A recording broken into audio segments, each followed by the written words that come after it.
The wait is over, ladies and gentlemen.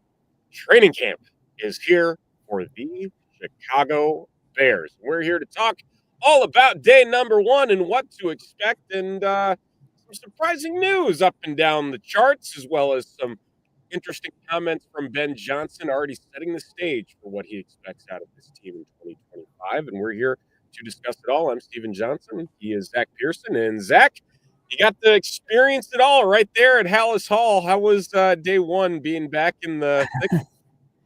Yeah, I mean, I joked like it's good to be back and actually have some stuff to do because like last couple of weeks we're kind of you're getting into like a phase where you know there's not much to do and you're just doing a bunch of position previews and kind of things like that.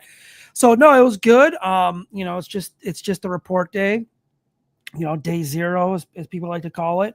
And tomorrow on Wednesday when they hit the practice fields for media only practice, it'll feel a little bit more real, but we did learn a lot today, and we got Ben Johnson, Ryan Poles, Grady Jarrett, Caleb Williams, 4 people talking. What was interesting though was Ryan Poles was there and had an opening statement, but he didn't take any questions. And I've been to training camps since like 2017, 18. I can't remember a single one. Like even the COVID one, the GM took questions.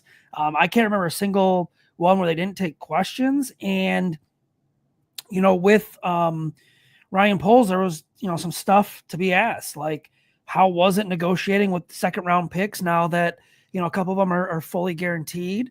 What's up with your contract? He did mention the contract, but he said, we're not going to get into it. And then essentially said, I'll catch up with you guys later. We'll have plenty of time to talk in training camp. From my experience in training camp, we've only talked to Ryan Poles more than one time, and that was when Roquan Smith was holding out. So I don't know if Ryan Poles has some other things planned or what.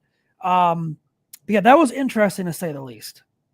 Yeah, it's and maybe out of optimism, you want to think he wants his brand new shiny head coach to have the stage and really drive home the messaging for what this team is going to stand for, and maybe that was it. But like you said, based on how this team has operated in years past, a little odd, especially considering everything that's currently going on with this team, and specifically the injury front. Not necessarily the news that anybody wants to hear out of the gate, especially with a player that the Bears just gave a lot of money to, albeit now in hindsight looks like a fantastic deal. Yep. Jaylen Johnson is going to be missing several weeks of training camp after injuring his leg while training this offseason, according to Ryan Poles. They end up signing Trey Flowers as a camp body, a 2018 fifth-round pick drafted by Seattle. He appeared in 5 games last season with Jacksonville and Indianapolis, but it's not what you want to hear right out of the gate, that your star defensive player is going to be missing some significant time. Yeah, so they put 4 players on the, active / non-football injury list. And just, for those who are listening and don't understand that, it's essentially, it's either an injury they suffered not with the team or something else happened. And then, you saw Case Keenum kind of get pulled off within 24 hours of that. That was, pretty interesting. Ian Wheeler, that kind of made sense just because he's recovering. They probably want to see where he was at when he was reporting. Jody Walker was another interesting one. But yeah, I mean, Jaylen Johnson's obviously the biggest one, and Ryan Poles told us he suffered the injury while training. There was videos of him out there with Jaquan Brisker, Elijah Hicks, I believe, was there. Maybe Kyler Gordon out in Las Vegas. Excuse me. I wonder if it happened then. I don't know exactly. Ryan Poles really didn't offer like much to it. But yeah, I mean, they seem like they're not concerned in terms of the long-term impact, but they're concerned enough where they had to go out and sign, a veteran like Trey Flowers to come in and not only give him a camp body, but if Jaylen Johnson is, hurt and misses some time, you at least have that veteran who can kind of come in and be, a quick fill-in if you need him in a pinch. Yeah, and polls did say they're not overly concerned about any long-term issues when it does come to Johnson returning. But this is also a guy that, for the first time last year, played in every single game of the season. And so, Yeah, yeah, to the durability, you can't help but kind of have a little bit of a cringy feeling of, is this going to linger? What do we have going on? But then, again, polls just reiterating, saying we've got a lot of faith he's going to put the time into rehab and be his full self when he comes back. And I think it's obviously something that everybody is hoping for. And Terrell Smith, he's going to get a major opportunity to step yeah, up and get some additional run with the first team, more than likely, as a part of this alongside Tyreek Stevenson. And it's a young corner group now where there's yeah, that veteran lockdown going through training camp, and especially with a new defensive coordinator, a new coaching staff, it's not the way you want to get off on the right foot. However, knowing what Jaylen Johnson brings to the table, I don't think there's going to be much concern to him adapting. But again, between the durability, the new contract, several weeks, I'm trying to weigh the good with the bad. It seems like a scale at this point in time. yeah. I mean, the good, is it didn't happen to someone like Tyreek Stevenson or Terrell Smith, or is like in a position battle. I Right. guess like those two probably couldn't afford to have this happen. And like, I'm not saying it's good that it happened to Jaylen Johnson, but he's proven over time he's an elite corner. I'd be shocked if this thing lingered. But again, I have a rule in training camp: until I see him on the field, you really don't feel good about a player. You always have some caution if they're not practicing, and they've proven that time and time and time over, different teams, different regimes, different players. It's kind of just the same rule. So, yeah, I mean, now, it's Terrell Smith and Tyreek Stevenson get some extra run. Maybe a rookie like Zack Frazier, who they drafted, gets a little extra run. Kyler Gordon, I want to see kind of what they do with him a little bit they want to put him on the outside in certain packages. But yeah, that it sucks. You don't want your star defensive back to be out. And again, we don't know the extent of the injury. Ryan Poles doesn't have to tell us. It doesn't seem like he's going to tell us, or Ben Johnson's going to tell us. It doesn't seem like Jaylen Johnson's going to tell us until he is able to speak, which he has to be on the practice field to speak. So a lot of questions here these next couple of weeks. And sometimes you can spot these players when they're out there, if they're on the bike, or, if they have essentially a wrap on their leg or any body part or anything like that. I'm guessing we probably won't see Jaylen out there for a couple of days in terms of even just hanging around the team. He'll be in the facility, but he probably won't be out there on the practice field. Maybe I'm wrong, but the good injury news, I think, is Braxton Jones and Colson Loveland seem ready to be going for camp. Ryan Poles said that they need a ramp up period a little bit, which is normal, but they avoid the PUP list. And honestly, I'll be honest with you, Stephen. I thought there was a good chance both of them, if one even landed on the PUP list, that's not good, but I thought there was a good chance that both of them could, and it looks like both of them avoided it, which is great news for the Bears. Yeah, it does give a sense of calmness that there's not a serious injury really being affected anywhere else with this team, and even Luther Burden ready to go after his Yeah, soft tissue injury through mini camps, and so all of a sudden the Bears looking like a much healthier team than they did even just a month ago yeah, for what we were talking about, and specifically to Braxton Jones. Not only does he hit the field, he hits the field finding himself in what Ben Johnson has described as a three-way battle for who's going to start at left tackle, and more or less just said, I don't care if you started. There's no favors to the incumbent, which I love, because there's coach speak that the Bears coaches of yesteryear have given us time and time again.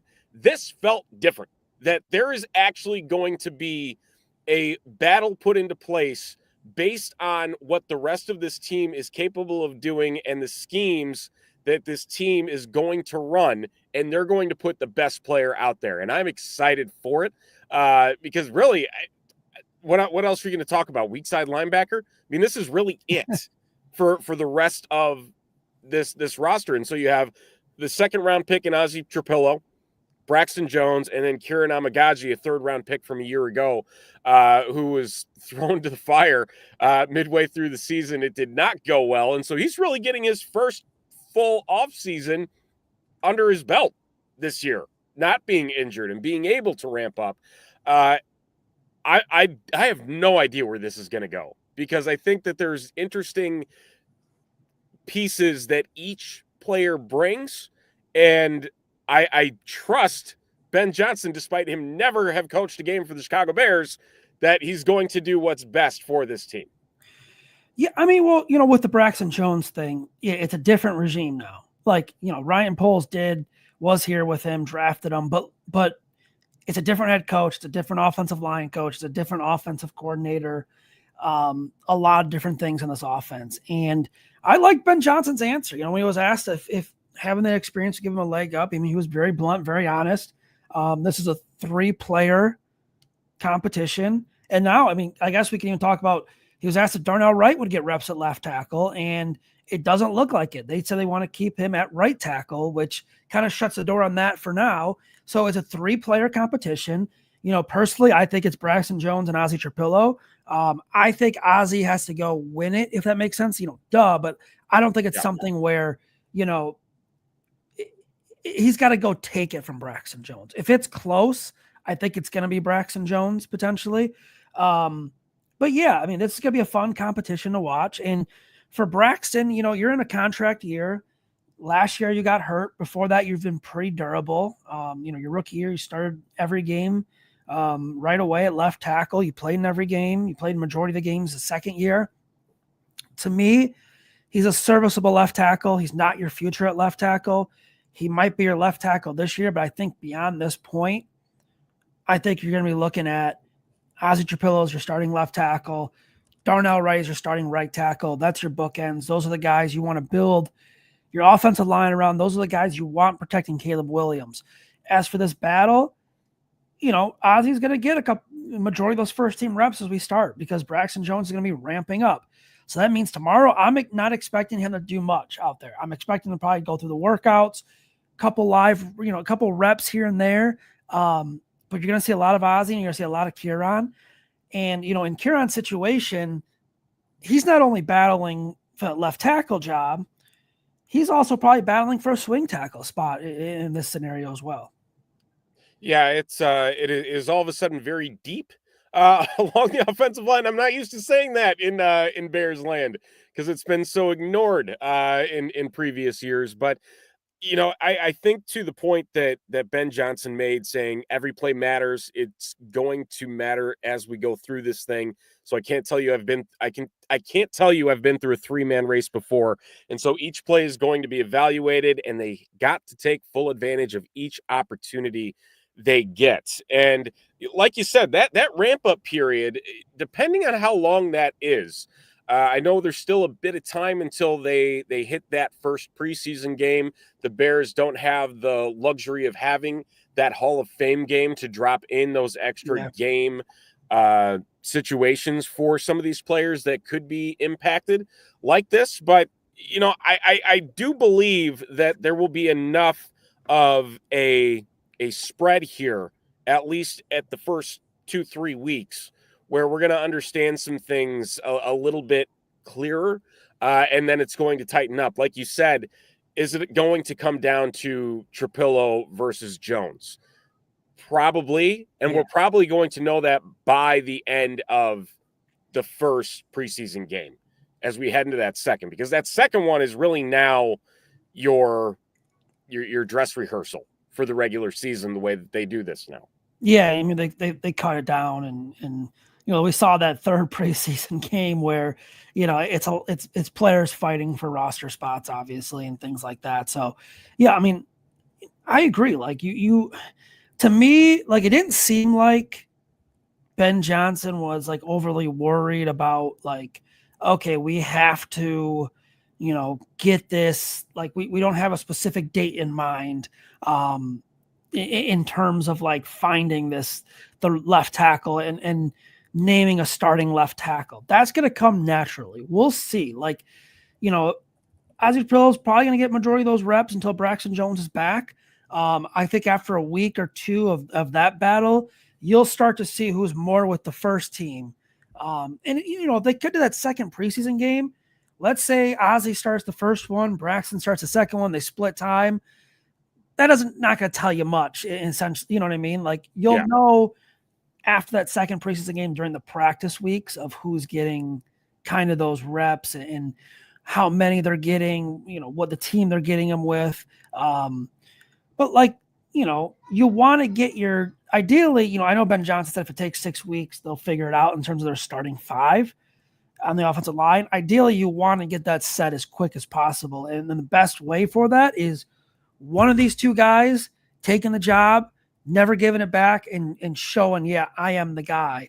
Let's roll. Because you get that starting 5, you get cohesion with your offense, consistency with your offense. It starts to build there. I just hope that it works out better than, take the North and never give it back.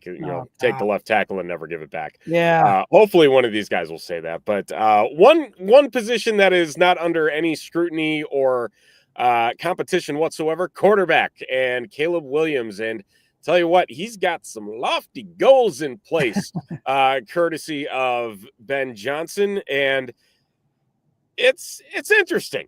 70% completion percentage and 4,000 passing yards is what Caleb Williams is setting himself up for his 2025 goals. Speaking to some of the pieces that go into this, a lot of homework was apparently dropped at the feet of Caleb Williams by head coach Ben Johnson, saying he took some homework with him over the course of the summer. He's come back. We've noticed some improvements along the way. Caleb saying some of it was footwork, some of it was not necessarily homework, but helping guideline the offseason, get through the playbook 30, 40 minutes, an hour each day. And, if you can't give an hour or 30 minutes of your day to go over the playbook, you probably shouldn't be in this position. I mean, obviously, yes. The question being, is this attainable? I think one of them is, being the 4,000 yards. Yeah. I don't know about 70% completion percentage, because that's pretty high. Have you looked at the numbers on how many quarterbacks have accomplished that last year? I have not. Okay, do you want to take a guess? Because I'm gonna guess 3. Nope, a little higher. Okay, 6. Nope, a little lower. 5. Yep, 5 quarterbacks. Okay. Jane Daniels was 69%. Nice. So he was 6th. I believe it was Tua was number 1, but I don't believe. Well, looking at it with like StatMuse, I don't know what they qualify. Okay, minimum of 14 passing attempts per game. So Tua does qualify. He played in 11 games, obviously, 399 attempts, which is by far the fewest in the top 5. Derek Carr's had number 9 at 279. Jalen Hurts was number 8, 361 attempts as well, because the Eagles just like to run the ball. But yeah, so Tua's number 1, 72.9. Jared Goff, interesting name, number 2, 72.4 with 539 attempts. Baker Mayfield was 3rd at 71.4. Joe Burrow, 4th at 70.6. And Geno Smith was 5th at 70.4. Caleb Williams, 62.7 or 4, I believe it was. He is pretty far down this list. It actually stops at 25 because you have to buy a subscription. I don't have a subscription. Sorry. So, yeah, I mean, it's very tough to do. It's a very lofty goal. And I think if he doesn't hit it, it's not a huge deal. But I want to see 65%, 66. That gets you into the top 15 at least, which is good.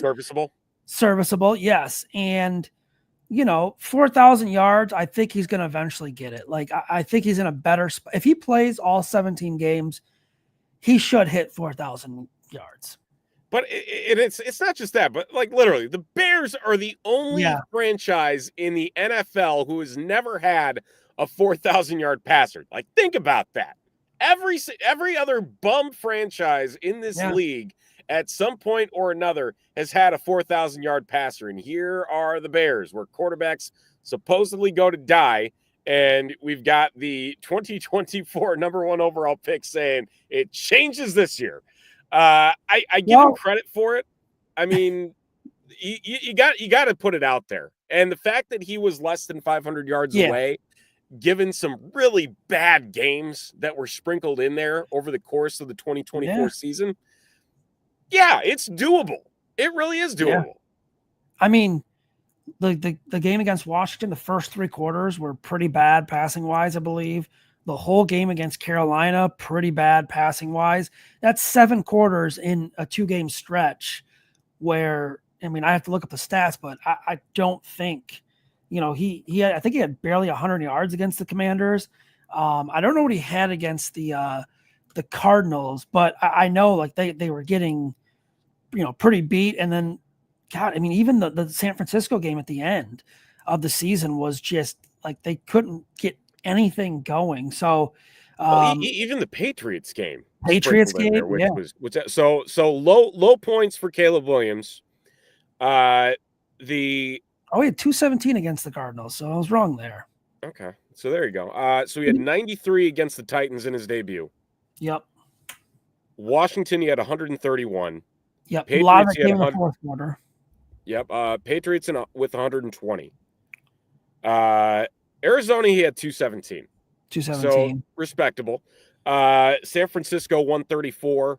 Seattle, 122. Oh, that was just, remember that game 6-3, right? Yeah. Day after Christmas, right? Oh, yeah, and even the Packer game at the end of the season, he only threw for 148. He completed 72% of his passes, but he only threw for 148. So, depending on what Ben Johnson is going to ask of him, I'd say that if he can sprinkle in, 25 extra yards a game, which it's not asking much. No, for 25, that's an extra drive. That's it. Yeah.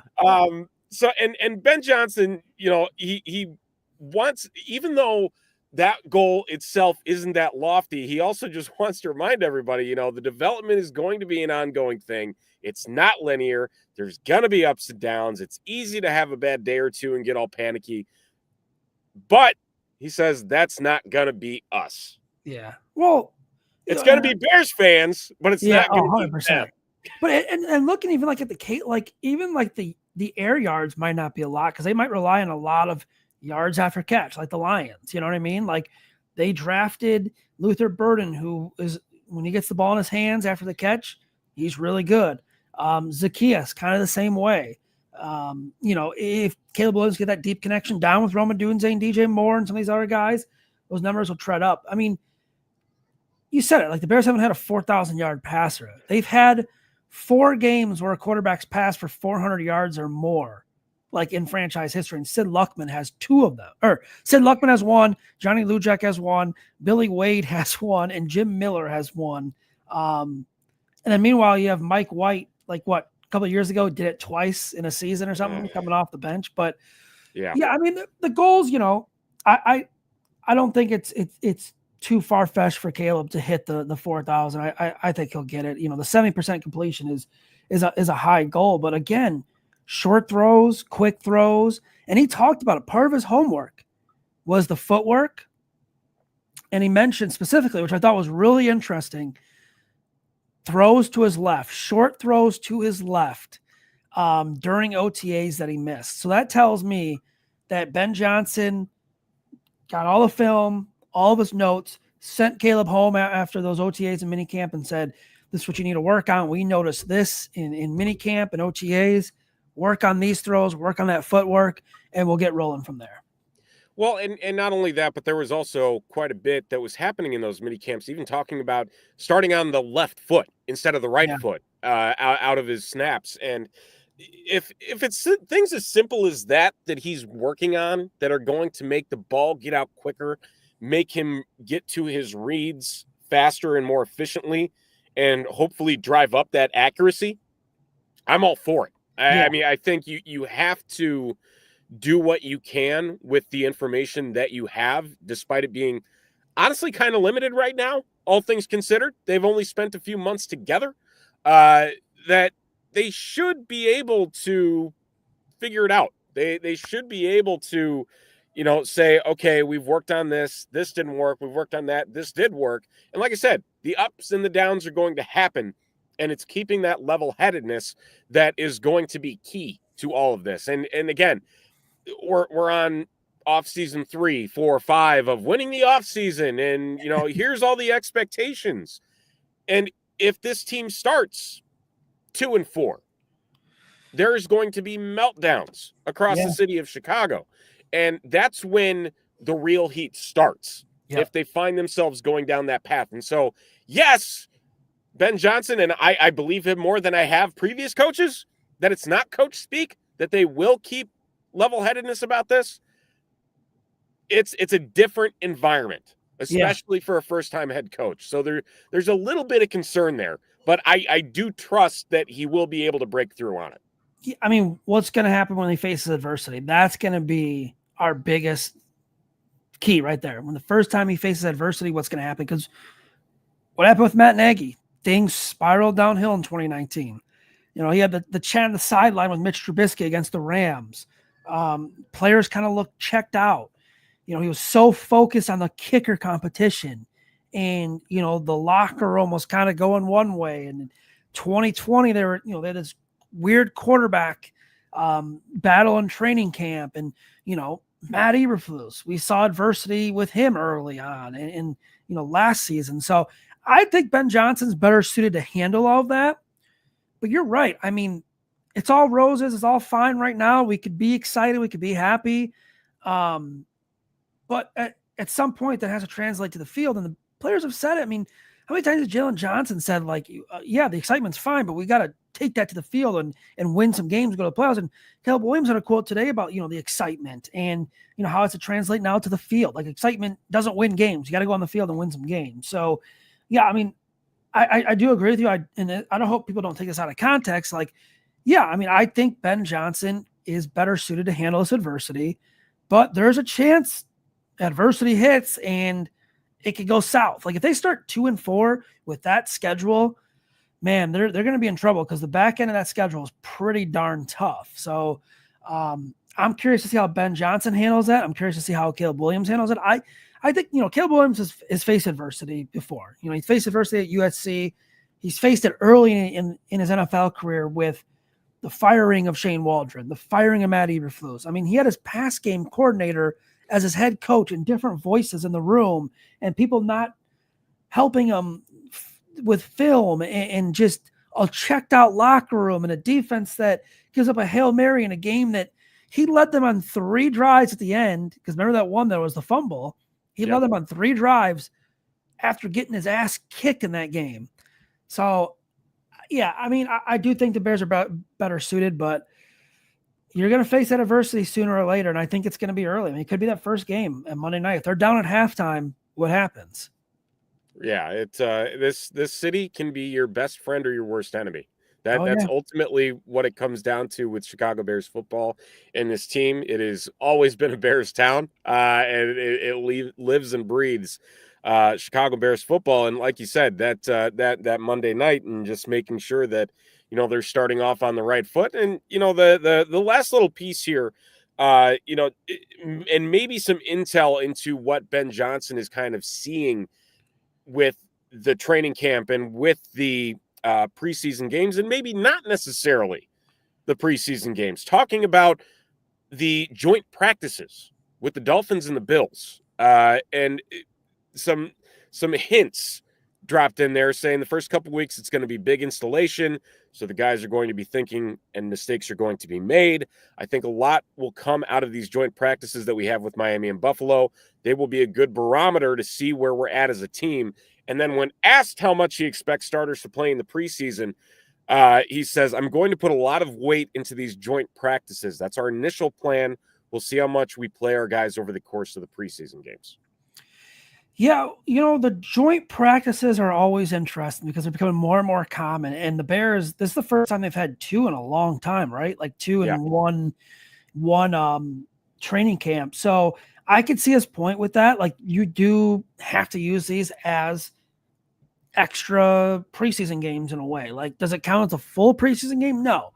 But you're going to see, it's like you said, it's going to be a good measuring stick for seeing where his team is. You're going up against Miami, who playoff team a couple years ago, maybe a little turmoil, some things going wrong last season, but they're still got some talent. Like Hey, they Tyreek got Hill. Darren Waller. Let's go. Oh God, geez. I mean, they still got Tyreek Hill, and they got good running back backfield. Tua, you don't know what you're going to get from him. They got a defense that's pretty solid. But then you got Buffalo, who people are picking to win the AFC, and people are picking to win the Super Bowl. And you have Josh Allen. So I think it's going to be a good test. Last season was a good test against Joe Burrow. The Bears, I was at that practice. They won that practice against the Bengals, both sides of the football. The rain sucked out there. I don't know how much that played a part in it, but it obviously didn't translate well to the season. So yeah, these things are valuable. They're fun for the fans, and they're also valuable to the coaching staff because it's another way to get quote unquote live reps, without having to play another full game. Yeah, it leaves a little bit more openness, which I appreciate. Maybe not on a stage that a lot of us want to see per se, where things might be a little bit more mysterious to what exactly the Bears plan on doing. And again, maybe seeing some guys that are in some of these camp battles and are, fighting for, the left tackle. Perfect example. Like you mentioned earlier, going through a half where they split the reps, they kind of get everything figured out, almost like a play-in almost between Amagaji and Trapillo, and then Braxton Jones is hopefully fully ramped up by week 2, and so things like that. But I think the last thing we all want to see, joint practices, the open practices happening in a few days here, is the defense is beating down the offense again.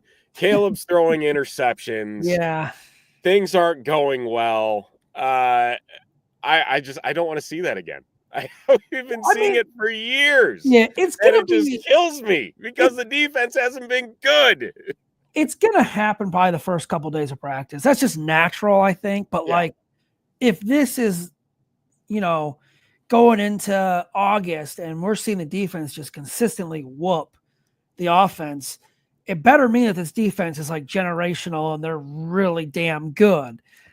Because it's likely going to mean that the offense is not where it should be. Now, the defense should be ahead at this stage of training camp. They're it's an easier unit to gel with. They played together last year. Yeah, it's Dennis Allen, but he's not really implementing anything crazy. The only change is like more man-to-man coverage, essentially. Yeah, the offense are changing a lot. But also, if Caleb Williams is throwing picks down the field and he's taking chances, it's not the worst thing. I mean, if he's throwing picks on short throws, I'd be a little bit more worried. I want him to take some chances in training camp. I really want to see that. But yeah, I'm kind of with you. Like also like seeing, like the defense can't be winning every single day like we've seen for literally the last 5 to 6 years. The only excuse for that is 2018 when their defense was really damn good. Yeah, I haven't seen a trade for Trey Hendrickson yet, so I'm not putting anything generational on this defense. And it's not happening. It's not going to happen. And honestly, it needs to see a shift. And again, the reactionary measures that the fan base tends to go through, it's not going to shock me if it does happen. Just like you said, one should be further along than the other. Really going from more of a cover 2 fall back to a man coverage, really just, rock'em sock'em defense, which is what Dennis Allen has continuously deployed throughout his career as a coach in the NFL. So we'll see. I don't know. I'm cautiously optimistic for what seems like the 20th year in a row. I mean, we're coming up on 20 years almost since the NFC Championship team. It's been 19 years. Wow. It has been 19 years since that has occurred. How many playoff wins since then? One. Yeah. Ouch. Against the 7-9 Seattle Seahawks. Yeah, that's right. Yeah. On the last second field goal. Yeah. Yeah. I was at that game, actually. I remember the Greg Olsen long touchdown. I was like, oh, they're going to steamroll them. Yeah. Good times. Yeah, good times. But Training camp underway.